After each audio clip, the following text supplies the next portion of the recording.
ವಿಜ್ಞಾನಿಗಳು ಕೊಡುಗೆ ನೀಡಿದ್ದಾರೆ. ಅವರೆಲ್ಲರೂ ಕೂಡ ವಿಜ್ಞಾನಿಗಳಾಗಿ ಮೇಲಿಂದ ಉದುರಿದವರಂತೂ ಅಲ್ಲ.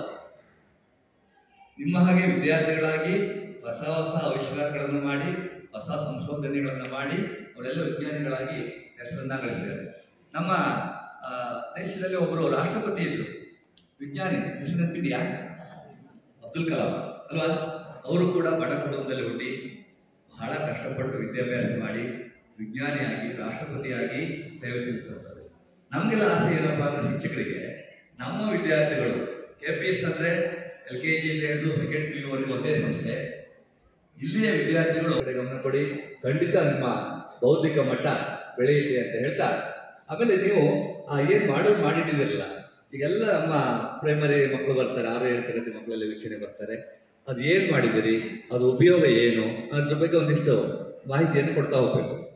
ಈ ಇಬ್ಬರು ವಿದ್ಯಾರ್ಥಿಗಳು ಇನ್ಸ್ಪೈರ್ ಅವಾರ್ಡ್ಗೆ ಸೆಲೆಕ್ಷನ್ ಆಗಿದೆ ಅಂತ ಹೇಳಿದ್ರು. ಕಾರ್ಯಕ್ರಮವನ್ನು ಉದ್ದೇಶಿಸಿ ನಮಸ್ಕಾರಗಳು. ಹಾಗೆ ಎಲ್ಲ ಸಹೋದ್ಯೋಗ ಬಂಧುಗಳಿಗೂ ಹಾಗೂ ಮಕ್ಕಳಿಗೂ ಕೂಡ ನನ್ನ ನಮಸ್ಕಾರಗಳನ್ನು ತಿಳಿಸುತ್ತಾ, ಈ ವಿಜ್ಞಾನ ವಸ್ತು ಪ್ರದರ್ಶನ ನಮ್ಮ ಶಾಲೆಯಲ್ಲಿ ಮೊದಲು ಒಂದಿನ ಆಗಿತ್ತು ಇಕೋ ಕ್ಲಬ್ ವತಿಯಿಂದ.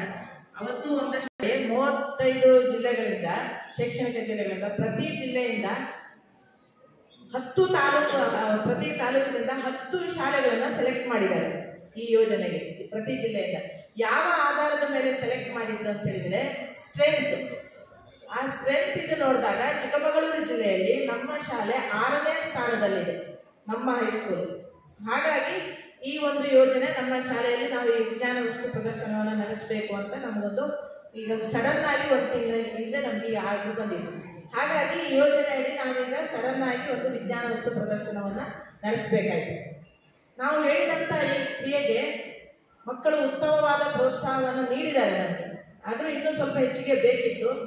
ಮಕ್ಕಳೇ, ನೀವು ವಿಜ್ಞಾನ ವಸ್ತು ಪ್ರದರ್ಶನ ಮಾಡೋದು ಅಂದ ತಕ್ಷಣ ಮಾಡಿ ಅಂದ ತಕ್ಷಣ ಆದಷ್ಟು ಹಿಂದೆ ಸರಿತೀರಿ.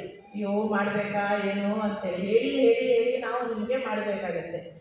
ಸುಮ್ಮನೆ ಮೊಬೈಲ್ ನೋಡಿ ಟೈಮ್ ವೇಸ್ಟ್ ಮಾಡೋಕ್ಕಿಂತ ಈ ಒಂದು ಮಾಡೆಲ್ಗಳನ್ನು ಮಾಡೋದ್ರಿಂದ ಮಕ್ಕಳು ನಿಜವಾಗಿ ನಿಮ್ಮಲ್ಲಿ ಕ್ರಿಯೇಟಿವಿಟಿ ಬೆಳೆಯುತ್ತೆ.